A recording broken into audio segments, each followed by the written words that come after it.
Welcome to Cash Show on this 9 o'clock show on a Wednesday evening. How are you doing, guys? My name is Matt. You lucky people. I'm your presenter for today. How are you feeling? How are you? I'm fine. Thank you for asking. It's funny that, no one ever asks. We presenters, we ask you guys every night how you're doing. You never ask us, do you?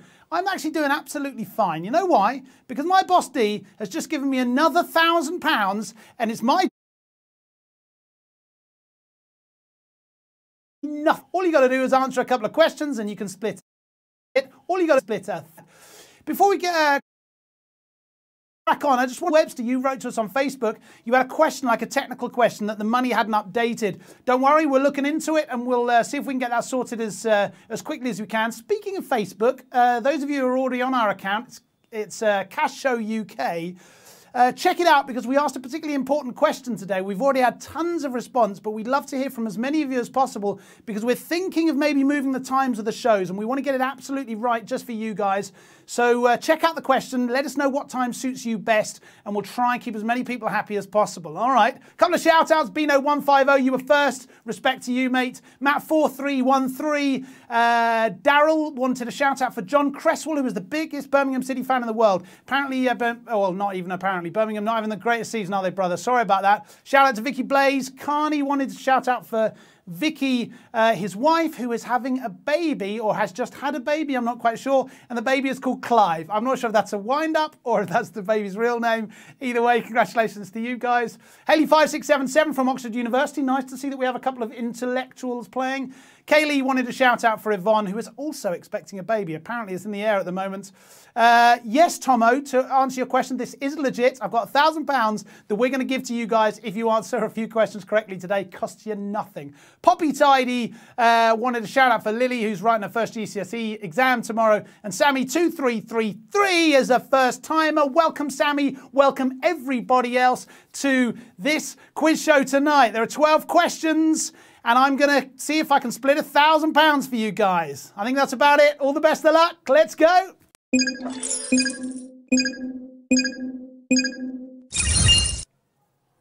And we are kicking off with question number 1. What spirit is the base of a classic pina colada? Is it sherry, brandy, or rum?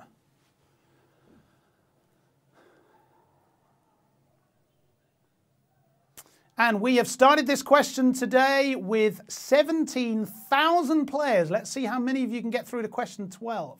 So what's in a pina colada? It's got some fruity drinks in there. The main alcoholic drink, though, is rum. Well done. If you got that one right, guys, a sweet cocktail made with rum, coconut, cream, pineapple juice. In fact, pina colada means strained pineapple. Not bad. About 15,000 of you got that one right, and you've qualified for question number 2. And it is, what is a black mamba? Is it a spider, a snake, or a bird?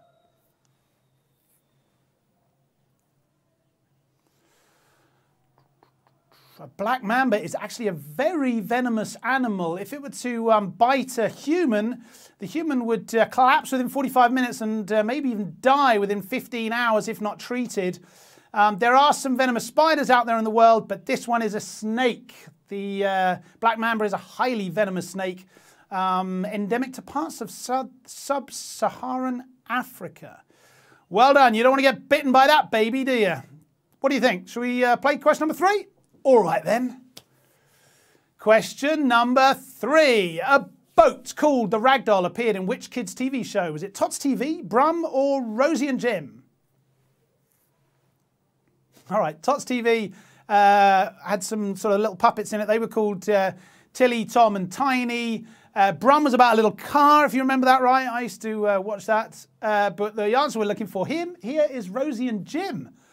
Rosie and Jim are 2 ragdolls who live aboard a narrowboat called Ragdoll, which is from Birmingham. We had a Birmingham fan on earlier. Maybe you're a big Rosie and Jim fan. Well done to everyone who got that one right. You've qualified for the next question. Question number 4. Which of the following is the name of a song by Miley Cyrus? Is it Bouncing Ball, Tennis Ball, or Wrecking Ball? This is still a qualification question, so you won't miss out on any money if you get this one right, but if you get it right and one more, then you're into the money questions. So the Miley Cyrus song, what was it? It was called Wrecking Ball. 2014 won the Video of the Year award at the MTV Music Awards. Hannah Montana, that was her name, wasn't it? That was the character that she used to play. What a change. What a metamorphosis. We are metamorphosing into question 15. Which member of the royal family had a hip replacement in 1995? Was it the Queen Mother, or Princess Anne?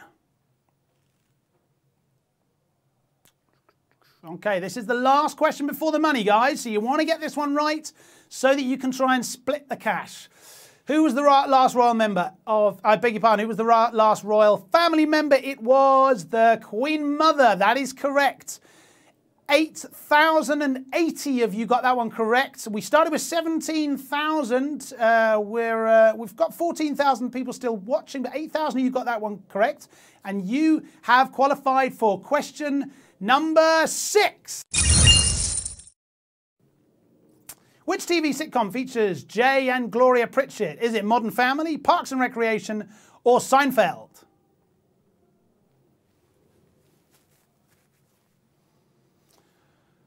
All right, don't forget, guys, even if you get this one right, or if you've even got previous ones right, stick around because we're going to do a lucky spin after this. So try and give you some goodies, some freebies, all right? So the Jay and Gloria Pritchett show, the name of it was Modern Family. Well done, about 6,500 of you got that one right. Modern Family is kind of a mockumentary, an American TV show about this nuts family. 10 series of it. Apparently the 10th is going to be the last. But that's not your last question. I've got some more for you. This is question number 7. Which Apollo moon mission was the first to carry a lunar rover vehicle? Was it Apollo 15, 13, or 12?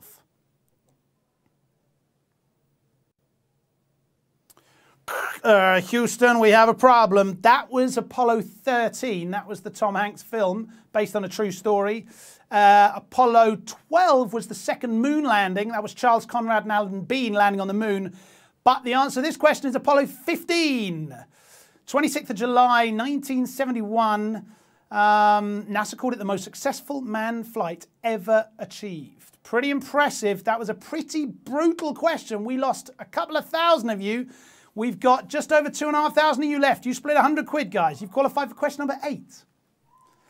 In December each year, Yaxana in Mexico has a festival dedicated to which vegetable? Is it parsnip, radish, or tomato? Okay, this is one of the 32 federal districts in Mexico. And they have a particularly interesting party every year that celebrates the radish. It is a radish party. It's called the Night of the Radishes. It's an annual event in Mexico dedicated to the carving of oversized radishes. It makes our May Day celebrations look pretty pathetic, doesn't it? All right, guys, well done if you got that one right. You've qualified for question number 9. What is the main ingredient of sauerkraut? Is it beetroot, cabbage, or potato?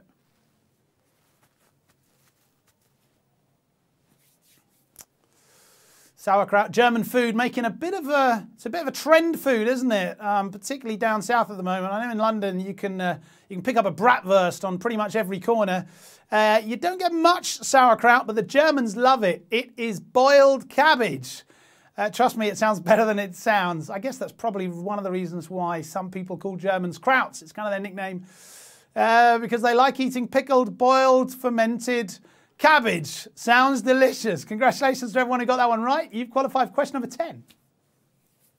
What is the crystal system of the mineral corundum? Is it cubic, hexagonal, or triagonal?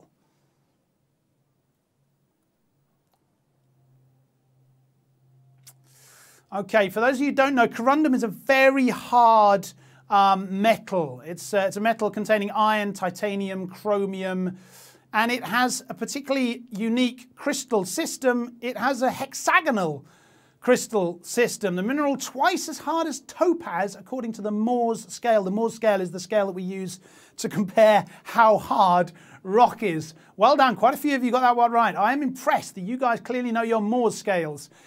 We've got 2 questions to come, guys. This is question number 11.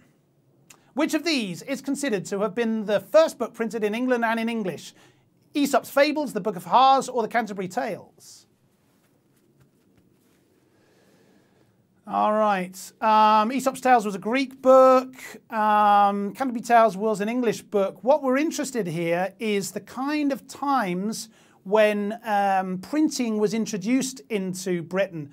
And William Caxton brought the printing press over from Germany in 1426. And that is when he printed the Canterbury Tales, which is the correct answer here. Canterbury Tales was a huge collection of fantastic medieval books. And that was published in 1476 in English on paper for the first time. Congratulations if you got that one right. That was quite a tricky one. We are going through to the final question with 518 players.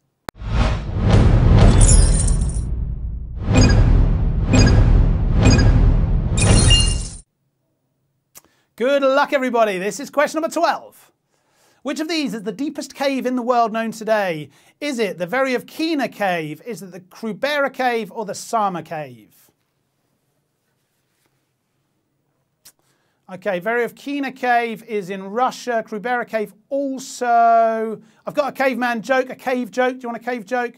What do you do? What does he call it if a caveman invents scissors? Cutting edge technology. Yeah, I'll stick to reading the questions, I guess. 192 of you got this one right. 107 slipped through with a joker. The correct answer is YFTUBR cave. Well done to everyone who got that one right. 299 of you in total. In March 2018, its deepest point was marked as 2,212 meters. You guys all split £535.15p. Congratulations to everybody who got through that final question. We started with over 17,000 people and 299 of you got all 12 questions right, or you played your extra life at the right time. Extra lives are great, by the way. If you guys haven't got them, you got to get some. Tell your friends about the game, and then you and they get an extra life, and it helps you out in sticky situations. The 87, the 299 lucky people from today. I can read some of the names. New 299. 7, Daniel Icav. Matt Querty, Rhino24. Matt, you got a solid name, my man. And Cruciate, you won this afternoon as well. I am impressed. I am very impressed. All right, guys, I think it is time to do the lucky spin. It'll pop up in front of you. Press the button. If you don't even press it, it'll go automatically. And you got the chance to win a skip card or an extra life or a wrong on, something like that. Good luck with it. Why are extra lives important? Why are wrong ons important? Because you see, particularly towards the end of the game, the questions do get a bit nasty. And sometimes if you don't know them, you can use one of your extra lives and it slips you through to the next round anyway. All right? Well done. Congratulations. Remember what I said about Facebook, guys. We are dead keen to know your opinion. We want to keep the interaction two-way. So let us know what you think. If we should bump the times forward a little bit. We've got a feeling that maybe particularly the evening show is a little bit later. But we want to try and do what's best for you guys. So let us know. Tell your friends about it. My name was Matt. I will be back with you again on Monday. Until then, some of my colleagues will be taking over. It's been a pleasure. All the very best. Look after each other. Cheers, guys.